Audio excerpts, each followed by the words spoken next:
الحمد لله حمدا كثيرا طيبا كما أمر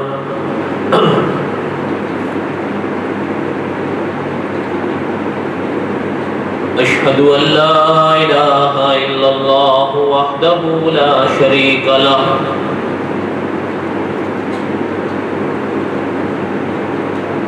وأشهد أن سيدنا وسندنا ومولانا محمدا عبده ورسوله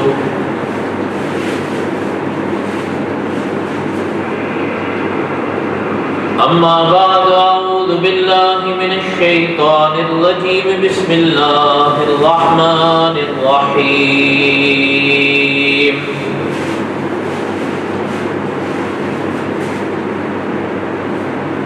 ما كان محمد أبا أحد من رجالكم ولكن رسول الله وخاتم النبيين وكان الله بكل شيء عليما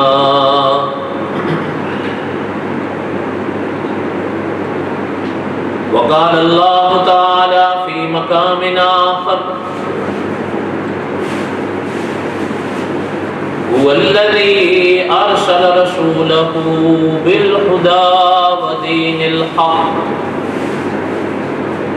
ليظهره على الدين كله وكفى بالله شهيدا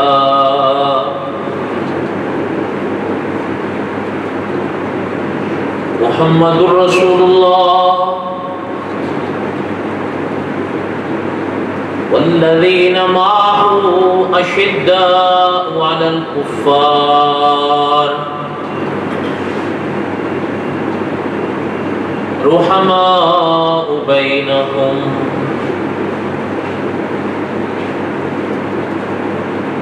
تراهم ركعا سجدا يبتغون فضلا من الله ورضوانا سيماهم في وجوههم من أثر السجود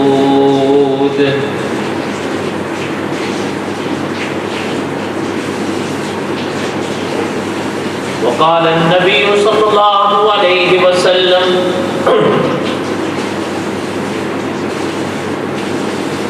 إنه سيكون في أمتي كذابون ثلاثون كلهم يزعم أنه نبي وأنا خاتم النبيين لا نبي بعدي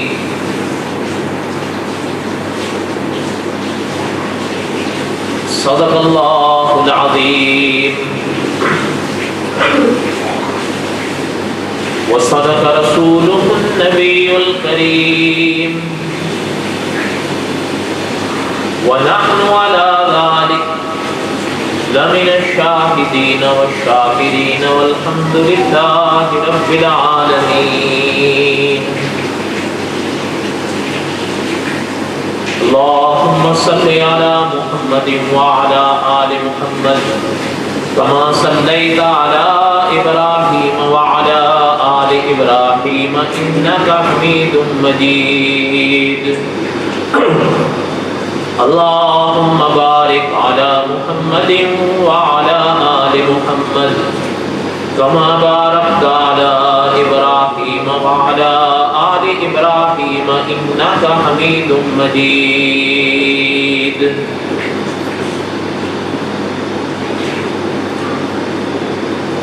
ہما قسم کی حمد و ثنا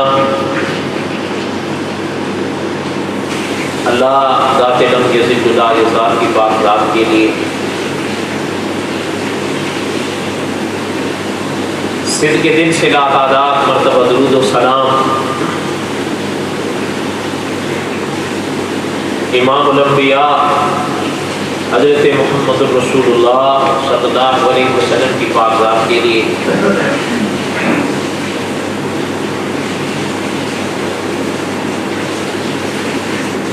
علماء کے حکم سے ہر مہینے کا آخری جمعہ عقیدہ ختم نبوت پہ دہراتے ہیں، کیونکہ یہ اس ماہ کا آخری جمعہ ہے، اس لیے اپنا وہ چھوڑا ہوا سبق جو شعبان کے آخری جمعے میں ہم نے عرض کیا تھا اس کو آگے چلائیں گے انشاءاللہ۔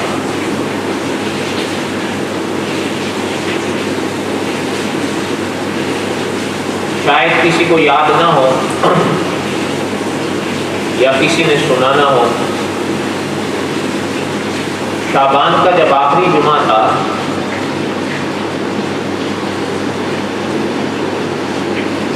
تو ہم نے تفصیل کے ساتھ حضرت تمیم داری رضی اللہ تعالیٰ عنہ کا وہ واقعہ پڑھا تھا جو مولانا ابو القاسم رفیق دلاوری رحمۃ اللہ علیہ نے اپنی کتاب ائمہ تلبیس میں لکھا ہے، اور دیگر علماء نے بھی اپنے اپنی کتابوں میں یا اپنے اپنے مقامات پر اس کا ذکر لکھا ہے بڑی تفصیل کے ساتھ، اور ہم نے بھی تفصیلاً اس کو پڑھا تھا۔ آخری حصہ اس کا وقت ختم ہونے کی وجہ سے ہم نے روک دیا۔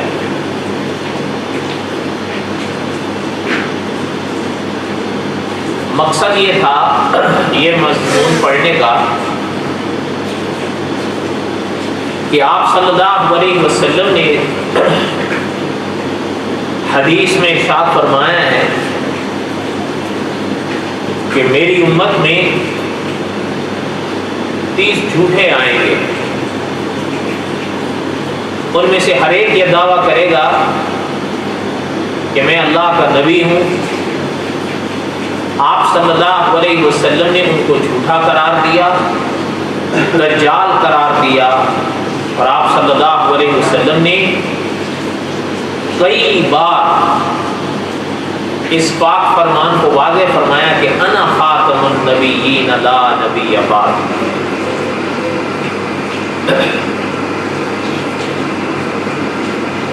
تو عقیدہ ختم نبوت کے حوالے سے جو سبق ہم پڑھ رہے ہیں آج یہ اس سلسلے کی 13ویں قسط اور اخیر کی 1-2 قسط میں ارادہ یہ تھا کہ وہ لوگ جو آپ صلی اللہ علیہ وسلم کے زمانے میں یا صحابہ کے زمانے میں یا بعد کے ادوار میں ایسے سامنے آئے جنہوں نے نبوت کے دعوے کیے یا مسیحیت کے دعوے کیے یا پھر مہدویت کے دعوے کیے، ظاہر بات ہے سب کے حالات تو نہیں پڑھ سکتے اور نہ ہی شاید ترتیب بار پڑھ سکیں گے، البتہ کچھ کے ذکر ضرور کریں گے، اور جو پہلے گزر گئے جن کے فتنے اپنے ہی زمانوں میں دم توڑ گئے ان کے تو ویسے ہی خلاصے کے طور پر ہی پڑھیں۔ البتہ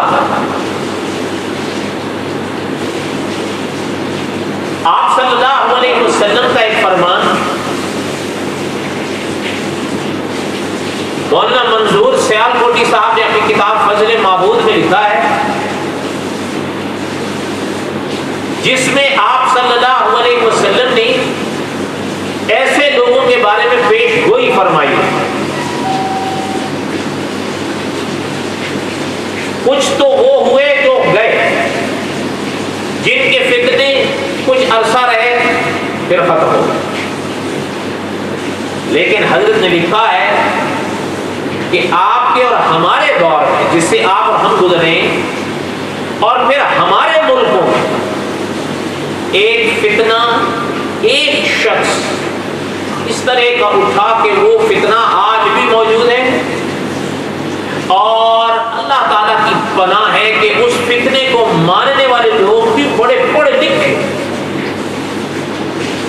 یعنی بلا کسی مبالغے کے کہا جا سکتا ہے جو لت پتیے قسم کے لوگ ہیں، اور ایسا بھی نہیں کہ میری طرح یا آپ کی طرح وہ کوئی انگوٹھا چھاپ ہو، بلکہ پڑھے لکھے، نہایت پڑھے لکھے لوگ، لیکن اس کو اللہ کا نبی مانتے ہیں، بلکہ وہ لڑتے ہیں اس مسئلے پر۔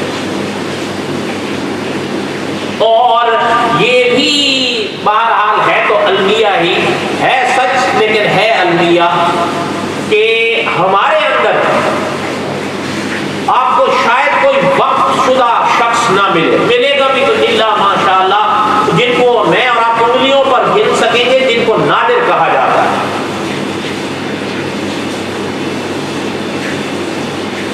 لیکن ان میں آپ کو ایسے لوگ ملیں گے کہ جو ایک جتھے کی صورت میں وقف ہوئے ہوئے، انہوں نے اپنے اس گروہ کو اور اپنے اس عقیدے کو اللہ تعالیٰ معاف فرمائے آگے بڑھانے کے لیے، لوگوں تک پہنچانے کے لیے اپنی زندگیاں وقف کی ہوئی۔ اچھا آپ حیران ہوں گے، شاید یہ نہیں، مرد تو مرد رہے ان کے خواتین تک وقف ہوئی ہوئی، لیکن اس کے برعکس جیسے میں نے عرض کیا کہ یہ ہے تو سچ لیکن المیہ ہے، ان کے سامنے اگر آپ اور میں اگر آ جائیں، ہم تو ان کی ایک محفل بھی برداشت نہیں کر سکے۔ کیوں؟ وہ پڑھتے ہیں، وہ سیکھتے ہیں، اور اللہ تعالیٰ اپنی پناہ نصیب فرمائے، ان کے سامنے چونکہ ایک ہی موضوع ہے، وہ ساری محنت اسی ایک پہ کر دیتے ہیں۔ ہمارے والوں نے تو کبھی ایسی کتابوں کے اور ایسی عبارات کے نام بھی نہیں سنے ہوتے جن کو انہوں نے پڑھ رکھا ہوتا۔ اس لیے اس فتنے کا ذکر تو بہرحال تفصیلاً کریں گے اگر اپنے موقع پر پہنچیں گے، اگر اللہ کو منظور ہوا تو۔ ابتدائیہ سنیں، کہنے کا مقصد یہ تھا کہ ایسے لوگوں کے کچھ حالات سامنے آئیں اور سبق یہ حاصل کرنا ہے کہ اس زمانے کے مسلمانوں نے ایسے فتنوں کا کیسے مقابلہ کیا۔ جس کے بس میں جو تھا اس نے وہ کیا، ہر شخص کے بس میں ہر بات تو نہیں ہوتی، ایک بات۔ دوسری بات جو مدرس حرم نے فرمائی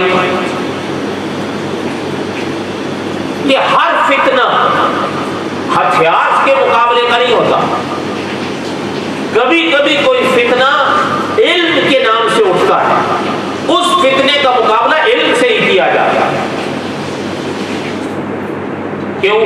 ہتھیار ہر شخص کے بس کا کام نہیں، نہ اجازت ہے، لیکن بہرحال علم تو مجھے بھی اور آپ کو بھی ہونا چاہیے کہ ہم اپنے عقیدوں کی حفاظت کر سکیں۔ تو خیر بہرحال یہ تو لمبا موضوع ہے، آگے اپنے مقام پر شاید آئے گا، اللہ کو منظور ہوا تو۔ کہنے کا مقصد یہ تھا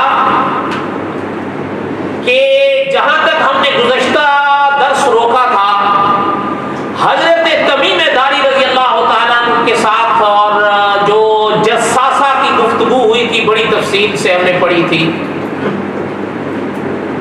صاحب منہاج لکھتے ہیں کہ ان صاحب نے عرض کیا کہ بھائی تم اتنے سارے سوالات ہم سے کر رہے ہو، تم یہ بھی بتاؤ کہ تم کون ہو۔ یہاں پر ہمارا وہ درس رک گیا۔ انہوں نے پوچھا کہ اتنے سارے سوالات تو ہم سے کر رہا ہے یہ، اور بہرحال یہ بھی تھے کہ اس کے سوالات سارے حقیقت پر مبنی تھے، اور سوالات دینے کے بعد اور جوابات پانے کے بعد وہ تصدیق بھی کیے جا رہا تھا۔ سامنے والوں نے پوچھا کہ تو خود کون ہے؟ امام ابو داؤد رحمۃ اللہ علیہ نے اپنی سنن میں لکھا ہے کہ سوال پوچھنے پر اس نے جو جواب دیا نا، اس کا کہنا یہ تھا کہ قال انی انا المسیح، کہ میں مسیح ہوں۔ اچھا یہ یاد رہے، مسیح کے لفظ سے دھوکہ نہ کھائیں، کہیں ذہن دوسری طرف نہ جائے۔ محدثین نے لکھا ہے اس سے مراد یہ ہے وہ مسیح نہیں جو حضرت عیسیٰ بن مریم، ہاں یہ بھی یاد رکھیں اسلامی کتابوں میں اس کے ساتھ بھی حدیث شریف کی کتابوں میں مسیح کا لفظ آتا ہے. وہ امام ابو داؤد رحمۃ اللہ علیہ نے لکھا ہے کہ اس کا کہنا ہے قال انی انا المسیح، کہ میں مسیح ہوں. تو اس سے وہ مسیح مراد نہیں، وہ تو خدا کے نبی، خدا کے رسول ہیں. اس کو مسیح کیوں کہا گیا؟ آپ کو خود بھی تو یاد ہوگی وہ دعا اعوذ بک من فتنۃ المسیح. تو پتہ تو چل رہا ہے کہ اس مسیح سے یہاں مراد دجال ہے، وہ مسیح مراد نہیں، وہ تو عیسیٰ بن مریم علیہ السلام. اس لیے کوئی ذہن میں گرے نہ لگے. ہاں یہ سوال ضرور ابھرتا ہے کہ اس کو مسیح کیوں کہا گیا. علماء نے اس کے دو جواب لکھے، وہ سن لیں تاکہ کوئی ذہن میں گرے نہ لگے. مولانا محمد عاشق الہی بلند شہری رحمۃ اللہ علیہ نے لکھا ہے حدیث شریف کی شرح میں کہ اس کو مسیح دو وجہ سے کہا گیا کہ اس کی آنکھ گڑبڑ تھی، کانا تھا نا، اور کانا ہوگا، تو اس لیے اس کو یہ وہ مسیح مراد نہیں، یہ منسوخ سے مراد ہے، اور اس کی آنکھ میں گڑبڑ تھی، کانا تھا، اس لیے کہا گیا. ایک تو یہ. اور دوسرا حضرت نے لکھا ہے کہ اس کو مسیح اس لیے کہا گیا کہ یہ پوری دنیا میں سوائے دو شہروں کو چھوڑ کر زمین کی سیاحت کرے گا. ادھر جائے گا، ادھر جائے گا، ادھر جائے گا، ادھر جائے گا، پوری دنیا کا فتنہ ہوگا یہ صرف دو شہروں کو چھوڑ کر. اس لیے اس کو مسیح کہا گیا. لیکن یہ یاد رہے کہ اعوذ بک من فتنۃ المسیح، یہ مسیح دجال ہے، لیکن اس نے اپنے آپ کو مسیح کہا. اور آگے سنیں کہ صاحب منہاج لکھتے ہیں کہ حضرت تمیم داری سے کہنے لگا کہ اس کو مسیح کیوں کہتے ہیں، بات سمجھ میں آئی؟ بولے نا، یہ ذہن میرا کبھی بھی اگر اس کے ساتھ کسی عالم سے یا کسی درس میں یہ لفظ پڑھے یا سنے، حضرت عیسیٰ بن مریم کی طرف ذہن لے جانے کی ضرورت نہیں. وہ عیسیٰ بن مریم، وہ مسیح جو ہیں وہ سیاحت سے ہیں، وہ مسیح عیسیٰ بن مریم ہیں، وہ خدا کے نبی اور خدا کے رسول ہیں جو اس وقت بھی، بولو نا، اور قیامت سے پہلے. اور اگلی بات بھی سنیں کہ علماء نے لکھا ہے، بڑی بڑی حکمتیں لکھی ہیں کہ وہ کیوں آئیں گے. آخر اللہ نے جو ان کو آسمان پر سلامت رکھا ہوا ہے تو کوئی راز تو ہے اس میں، اللہ کا کوئی کام حکمت سے خالی، آخر کوئی راز تو اس میں ہے. اللہ تعالیٰ نے اگر زندگی دی تو انشاءاللہ قصص الانبیاء کے آخر میں آئے گا. کعبہ نے بڑی بڑی باتیں لکھی ہیں کہ اللہ نے ان کو کیوں اٹھا کر رکھا ہوا ہے. لیکن یہاں وضاحت کی اس لیے ضرورت ہے کہ کسی کے ذہن میں نہ آئے کہ اس کو مسیح کیوں کہا گیا. اس کو مسیح دو وجہ سے کہا، یا تو کانا تھا اس لیے، اور دوسری وجہ حضرت نے لکھی ہے یہ کہ زمین میں پھرے گا تو صحیح دو شہروں کو چھوڑ کر، اس لیے اس کو کہا. جو بات عرض کر رہا تھا، حضرت تمیم داری سے کہنے لگا کہ وہ وقت آ رہا ہے کہ اب میں بھی آزاد ہوں گا اور پوری زمین گھوموں گا، لیکن ساتھ ہی میں کہتا ہے ہاں دو شہروں میں مجھے جانے کی اور داخلے کی اجازت نہیں ہے. ساتھ ہی کہتا ہے ایک مکہ ہے، دوسرا طیبہ ہے. ایک مکہ ہے، دوسرا طیبہ ہے. اچھا، مولانا ابو القاسم رفیق دلاوری رحمۃ اللہ علیہ نے لکھا ہے کہ جب آپ صلی اللہ علیہ وسلم نے اس کے یہ جملے حضرت تمیم داری رضی اللہ تعالی عنہ کی زبان پاک سے سنے تو مولانا ابو القاسم رفیق دلاوری رحمۃ اللہ علیہ لکھتے ہیں کہ آپ صلی اللہ علیہ وسلم کے پاک ہاتھ میں جھڑی تھی، حضور نے مار کر 3 دفعہ فرمایا کہ طیبہ یہی ہے، یہی ہے طیبہ، یہی ہے. اور طیبہ سے مراد حضور مدینے میں تھے. تو علماء نے پاک فرامین کی شرح میں لکھا ہے کہ یہاں مرادی مکہ تو سامنے آ گیا، مدینہ کو اس نے طیبہ کہا، اور اس میں کوئی شک نہیں کہ طیبہ مدینے کا، اس لیے حضور نے وہاں پر وضع اور ایک میں 3 دفعہ حضور نے فرمایا یہی طیبہ ہے. پتہ چلتا ہے نہ مکے میں داخل ہو سکے گا نہ، ہاں ہوگی ایک بڑی وہ ایک عجیب شے، اس میں کوئی شک نہیں. اللہ نے اگر کبھی موقع دیا تو وہ بہرحال باقی کوئی تفصیلات شاید آ جائیں اپنے مقام پر. کہنے کا مقصد یہ تھا قصص الانبیاء کے آخر میں یہ مضامین آئیں کہ حضرت عیسیٰ کے ابواب میں اگر اللہ نے زندگی دی تو انشاءاللہ تب تفصیل بھی پڑھ لیں گے. کہ چونکہ آپ کو یاد ہوگا گزشتہ درس میں ہم نے پڑھا تھا کہ حضرت تمیم داری نے جب اس کو دیکھا تو یہ قید تھا, جکڑا ہوا تھا. تو سوال ابھرتا ہے کہ اس کو وہاں جھگڑا کس نے تھا؟ حضرت تمیم داری نے تو اس کو بند دے کے جکڑا ہوا دیکھا. اگر کسی نے جکڑا تو ہوگا اس کو. اور یہ بھی حقیقت ہے کہ ایسے شخص کو جکڑنا بھی تو کسی عام آدمی کے بس کا کام نہیں. اللہ نے زندگی دی تو تب پڑھیں گے, ابھی تو وہ سفر لمبا ہے. کہنے کا مقصد یہ تھا کہ حضرت تمیم داری رضی اللہ تعالیٰ عنہ کا یہ واقعہ آپ صلی اللہ علیہ وسلم نے سنا. اور صاحب منہاج مسلم لکھتے ہیں کہ حضور نے صحابہ سے فرمایا کہ میرے صحابہ دیکھو جو باتیں ہم آپ کو بتاتے رہے ہیں تمیم داری انہیں کی تصدیق کر رہے ہیں یا نہیں کر رہے ہیں. اچھا, علماء محدثین نے لکھا ہے کہ آپ صلی اللہ علیہ وسلم نے حضرت تمیم داری رضی اللہ عنہ کے اس واقعے کو اتنی اہمیت دی کہ حضور نے صحابہ کو اکٹھے کر کر مسجد میں حضرت سے بیان فرمایا. خود حضور موجود رہے کہ تمیم بتاؤ ان کو. اور علماء نے لکھا ہے یہ صحیح واقعہ ہے. بڑے بڑے محدثین نے اس واقعے کو لکھا ہے. امام ابو داؤد رحمۃ اللہ علیہ جیسی شخصیت. اچھا خیر, کہنے کا مقصد یہ تھا کہ حضرت تمیم داری رضی اللہ عنہ کا واقعہ میں نے اس لیے بیان کیا تھا کہ صاف ابن سیاد وہ 30 لوگ جن کی آپ صلی اللہ علیہ وسلم کے آنے کی پیش گوئی فرمائی تھی کہ میری امت میں پیدا ہوں گے کذابون صداصون کلہم یزعم انہ نبی, سارے کہیں گے کہ ہم نبی ہیں. لیکن حضور نے فرمایا جھوٹے ہوں گے.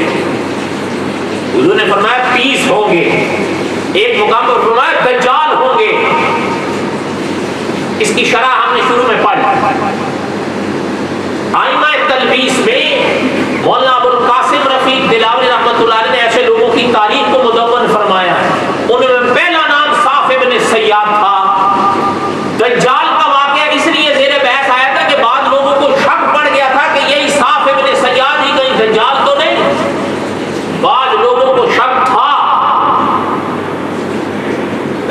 لیکن حضرت تمیم داری رضی اللہ تعالیٰ کا یہ واقعہ بیان فرمانے کے بعد مولانا ابو القاسم رفیق دلاوری رحمۃ اللہ علیہ نے واضح کر کے لکھا ہے کہ اس میں اب کوئی شک نہیں رہا کہ صاف ابن سیاد دجال اکبر نہیں. اس کے اندر کچھ دجالی عیب تھے, کچھ ہم نے خلاصے کے طور پر پڑھے. اور یہ بھی میں نے سابقہ درس میں عرض کر دیا تھا کہ اس کے حالات کو زیادہ ملتے نہیں, بلکہ بعض حضرات کا یہ نظریہ بھی بنا ہے کہ واقعہ حرہ میں تو وہ غائب ہو گیا واللہ عالم, یا کسی اسی زمانے میں پتہ ہی نہیں چلا کہاں چلا گیا.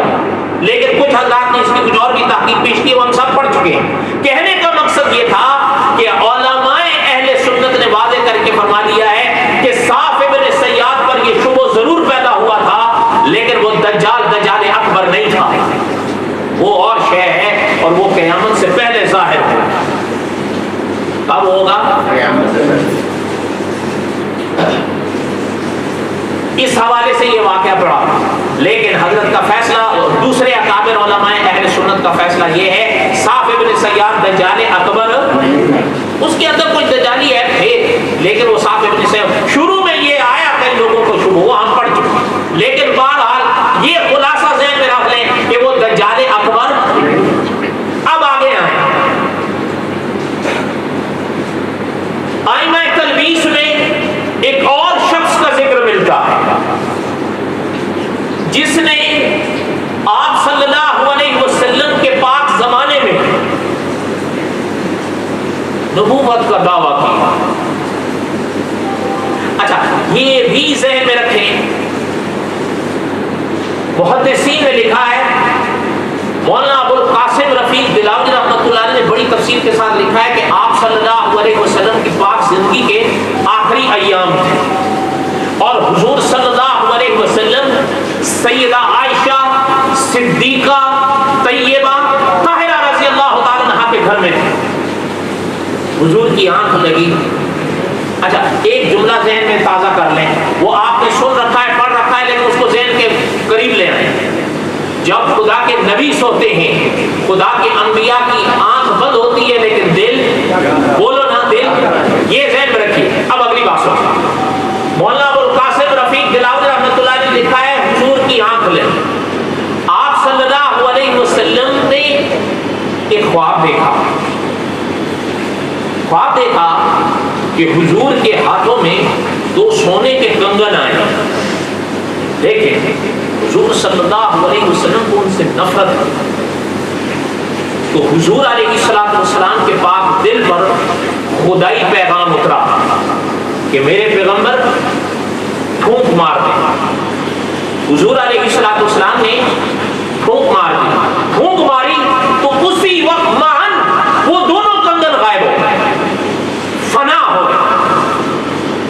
یہاں تک حدیث ہے، سمجھ آئی بات؟ آگے سنیں، مولانا ابوالقاسم رفیق دلاوری رحمۃ اللہ علیہ نے لکھا ہے، اور میں بڑے بڑے محدثین نے لکھا ہے کہ آپ صلی اللہ علیہ وسلم کی جب آنکھ کھلی، حضور علیہ السلام نے اس خواب کو بیان فرمایا۔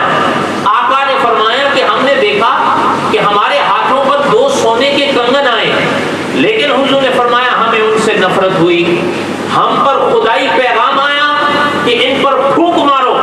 حضور علیہ السلام نے جب پھونک ماری تو معاً وہ دونوں کنگن فنا۔ یہ تو خواب ہے نا، بولو تو صحیح ہے۔ ایک خواب ہوتا ہے اور ایک خواب کی، بولو تو صحیح، تعبیر ہوتی ہے۔